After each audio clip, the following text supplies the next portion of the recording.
The only light is from these bioluminescent animals. Just a handful of humans have ever been. It's from 4,000 to 6,000 metres, and that's where this deep sea area is. It's nearly freezing all the time, immense pressure, and then down there we have all these strange sea creatures. They've got all these strange names. We've got deep sea sponges, fish without jaws, sea cucumbers, sea pigs. Fish without jaws. I know. There's a new frontier in mining, the bottom of the ocean. Supporters say we need the critical metals down there if we want to fight climate change. But what is deep sea mining? And is it really the solution to a cleaner and greener future? Or the next environmental crisis? That's our climate question from the BBC World Service. I'm Jordan Dunbar. And I'm Greya Jackson. BBC climate reporter Georgina Ranard has been following the story for how long now, Georgina? 5 years, I would say. 5 years. And deep sea mining's been a bit of a roller coaster. There's been great excitement and then great controversy. Is that one of the reasons that you've kept following it? Yeah, so I would say I'm a journalist first and a climate science specialist second. And a story with great controversy, great characters and really hard questions is always going to get me going. But I think first off, the deep sea is just a really compelling place. It's the subject of so many films, novels. There's 10,000 Leagues Under the Sea, The Life Aquatic by Wes Anderson, which is a great film. But it's this really mysterious, uncharted place in the deep sea. But with deep sea mining, it's really controversial and really charged. Sometimes the characters feel like they're out of central casting. You've got these really strident environmentalists who are always sending really charged press releases. You've got mining companies whose opponents cast them as just corporations out to make money. They don't care about nature. And then these scientists who are sort of trapped in the middle. And that's been going on. You called it a roller coaster. That process has been going on for years now. And there's always new bits of research that come out. So sometimes I can think I know where I stand on the issue. I can see, okay, this probably isn't going to be very good for the environment and maybe it's not a very good idea. And then some other research that will come out and I'll do a complete 180 and think, okay, maybe the reasons for this do stand up and perhaps it's the lesser of two evils when you balance out deep sea mining versus on-land mining. So definitely a roller coaster. And I think hopefully we can get into some of those controversies. Yeah, absolutely. I mean, you mentioned the wildlife down there. I was looking up some of the things that have been spotted and they are so weird looking. I wonder if you can describe them. I'm not sure I could, frankly. So I did a bit of a deep dive into the different layers of the ocean so we can understand this strange world down there. So at the very surface, we've got the part of the ocean we're most familiar with, the where we might swim. There's lots of light there. It's dynamic. There's wind. There's all the species we're familiar with. You've got sharks, whales, jellyfish, all the different fish zooming around there. And then you get a bit further down to about 200 meters to 1,000 meters, which is the twilight zone. They've got all these kind of magical names. There's a bit of sunlight, but it's getting darker. There's big temperature swings, and we start to see some bioluminescent animals, kind of fish with big eyes that point upwards because they're looking for the prey shadowed against the light. We get a bit further down to the midnight zone. Then you're getting to 4,000 meters. It's 4 degrees Celsius all the time, and the pressure of the deep ocean is starting to build up. The only light is from these bioluminescent animals. And then we get to the very bottom, the final 2 zones, where just a handful of humans have ever been. It's from 4,000 to 6,000 meters. And that's where this deep sea area is. It's nearly freezing all the time, immense pressure. And then down there we have all these strange sea creatures. They've got all these strange names. We've got deep sea sponges, fish without jaws, sea cucumbers, sea pigs. Fish without jaws. I know. And then so I think one of my favourite ones is called the brittle star. So you can kind of imagine in the centre there's a bright white star-shaped thing. Then it has 5 legs coming off it, again bright white, and they look like centipedes coming off the centre of the star. But it's also where some of the oldest things on the planet live. So it's sort of this human, sort of time machine of our planet. So there are deep sea sponges down there that are 15,000 years old, so far older than the oldest human civilizations. And they're still alive? Yeah, they're still alive, yeah. So They're fixed to Wow. rocks. They can't move. They sort of live down there in this very low energy, very cold, very low light environment. But of course, we know they're living alongside some of these strange black rocks, which is what the deep sea mining companies are after. Well, it's amazing because you describe this incredible, like almost magical, mysterious zone. And then you've got all of these different characters battling over resources, but it does also come down to potato-shaped nuggets at the bottom and mining. Tell me what's in these nuggets? Why are they so critical and how are people trying to get them? So these potato-shaped nodules, also called polymetallic nodules, they are really fascinating. So there's thousands of them down there in these nodule fields. The greatest amount we think are in this zone called the Clarion-Clipperton Zone between Mexico and Hawaii in the Pacific Ocean. If you were descending down there in a sort of a capsule, you would get to a certain depth, maybe 4,000 meters, and if you look down, you would just see these fields of black potatoes, or maybe like black ping pong balls. They vary in size, 2 to 8 centimeters, different shapes, smooth discs, spheres, ovals, and they're very porous. They're full of tiny holes. But I think what's most interesting is how they've been formed. So they've spent billions of years forming. They don't form in the Earth's crust. They're actually made from seawater itself. Through a process called precipitation. And so they build up year by year by year, and then inside of them are these critical minerals, which is what is making them they're in such high demand for these mining companies. So what critical metals are actually down there in these nodules, and why do we need them? So every possible critical mineral almost that you would want, you can find down there. So there's lithium, nickel, manganese, copper, very, very important in green technologies. They're used in a whole range of different green technologies, primarily in batteries, but in other technologies. And I should say, I know this is a climate program, but they're also used in weapons. But if we just look at cobalt, one of those metals, which green technologies do you think we will need those for? I'm going to say all of them. All of them, yeah. In a so pub quiz, I looked yes, at because of your face. I looked at the International Energy Agency reports, and that you need cobalt for solar panels, wind turbines, hydropower, electricity networks, geothermal. So you get the point.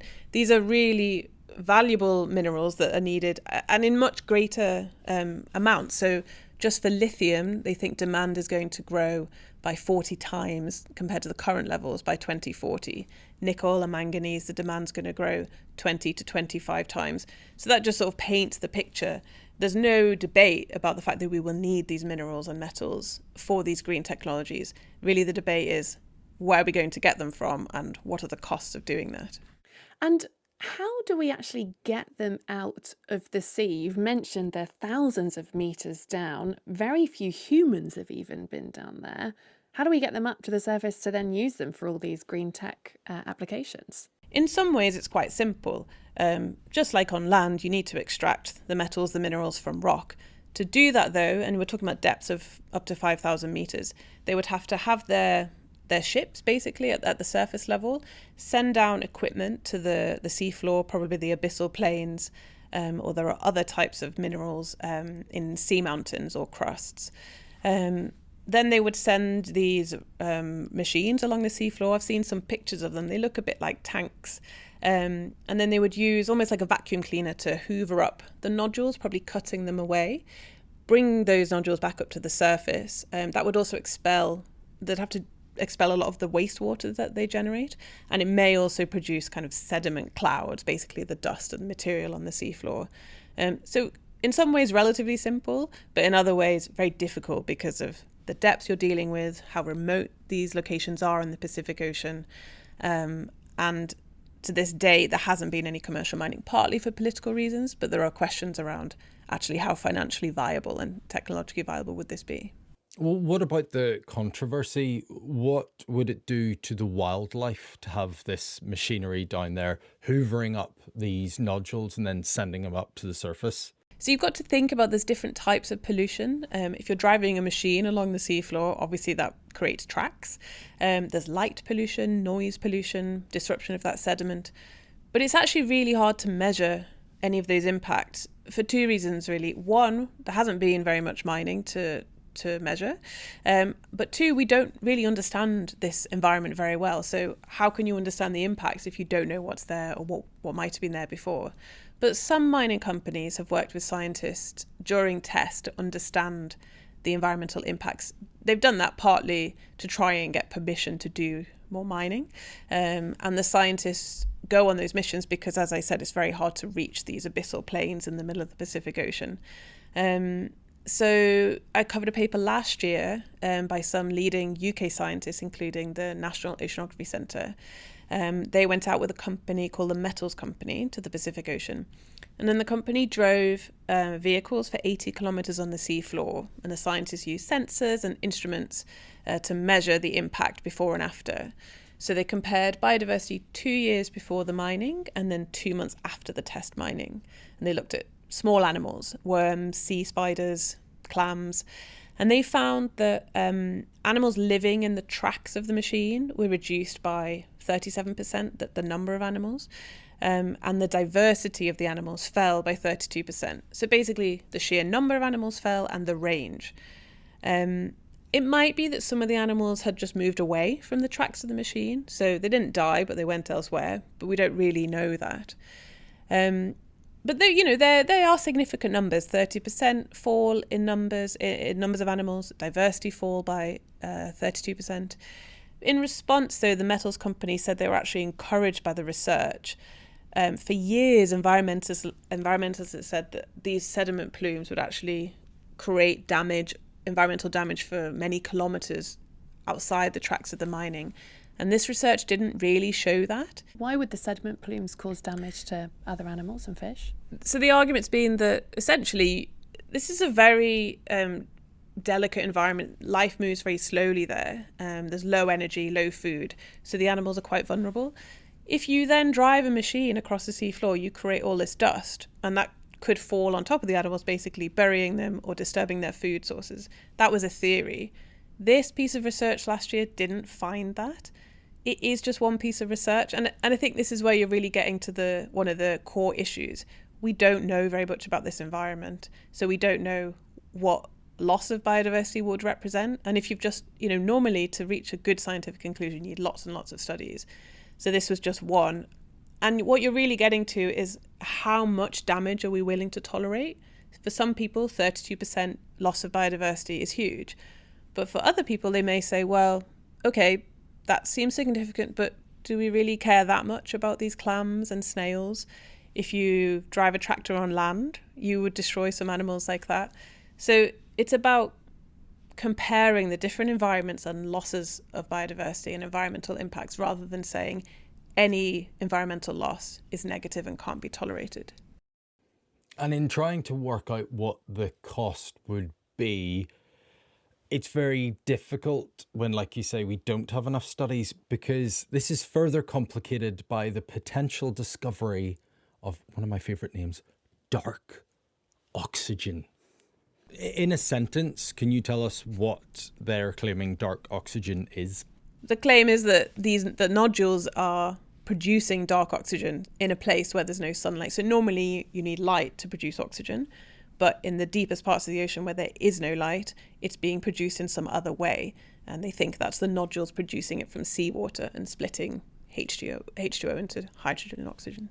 So it's oxygen without photosynthesis? Yeah. And also this dark oxygen might be supporting life on the seafloor, which is an amazing concept if you think about it, this mysterious source of oxygen that we'd never realised. But what that did is insert this whole new dimension to the deep sea mining debate. And you suddenly have people saying, well, we definitely can't do deep sea mining if there's all this oxygen being produced down there. But also it shows just how much we don't know about that area. But what happened next was quite interesting and unusual. The findings were contested by some of the mining companies, particularly the Metals Company. And they did it quite publicly, actually. They said the research was flawed, that they had serious concerns about the validity of the conclusions. That was backed up by some scientists in Germany. They also said that the conclusions that the paper reached about dark oxygen were not quite supported by some of the evidence in the paper. it's not that unusual for that to happen. Scientists, they're falling out all the time about including some very basic concepts. But I think what's interesting is how public the debate was and sort of how politicized it was. And at the moment, if you look at that paper online, there's a note by the journal saying they're still reviewing some of the findings and they'll update us soon. But I think what it really shows, again, is just how controversial this whole debate is. So I want to look at nickel, if we can, because we've looked at lots of the critical metals. But if we just look at nickel, so it's one of the metals that are found in these polymetallic nodules, the nuggets at the bottom of the sea. But it's key for electric car batteries, as well as solar panels and wind turbines. Currently, lots and lots of it is mined from under Indonesian rainforest. So you're having to get rid of all of those trees to dig that up to then create green technology. So I guess the question is deep sea mining a better alternative to cutting down rainforests? Yeah, exactly. I mean, it's what is the lesser of two evils, really? And if we think just a bit about what it's doing in Indonesia, there's been this massive boom in the industry. I think I read in 2023, Indonesia produced, I think, more than half of the world's mined nickel. 67% is the figure I read from the International Energy Agency. Yeah, okay, so it's a huge amount. And that's creating conflict with people who live there. There's been evidence of seizures of land from traditional communities, contamination, pollution of fishing waters, and it's rainforest clearance, because a lot of this mining is done in basically open cast mining or strip mining. So you've got to cut down the rainforest. You've got to load all that soil onto trucks because you're trying to get to the resources beneath. That creates problems. That creates landslides when you've got a disruption of soil into rivers. When I was looking into this, I saw a picture of an activist in Jakarta, and his T-shirt read, "Your electric car is killing us." And I thought it was, it's a really powerful way of driving home this real tension. How do you solve climate change? And get these minerals that we need, and where do you want the damage, the axe to fall, basically?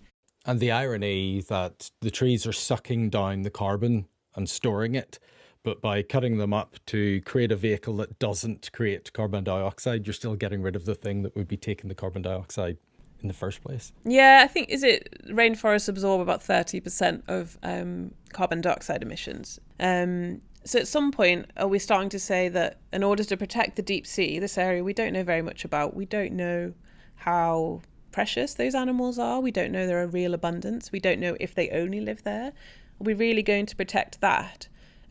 But cut down the rainforest, potentially commit human rights abuses against some communities, and damage the climate in another way. It's a really difficult conundrum. The other thing I think is important to raise is these little...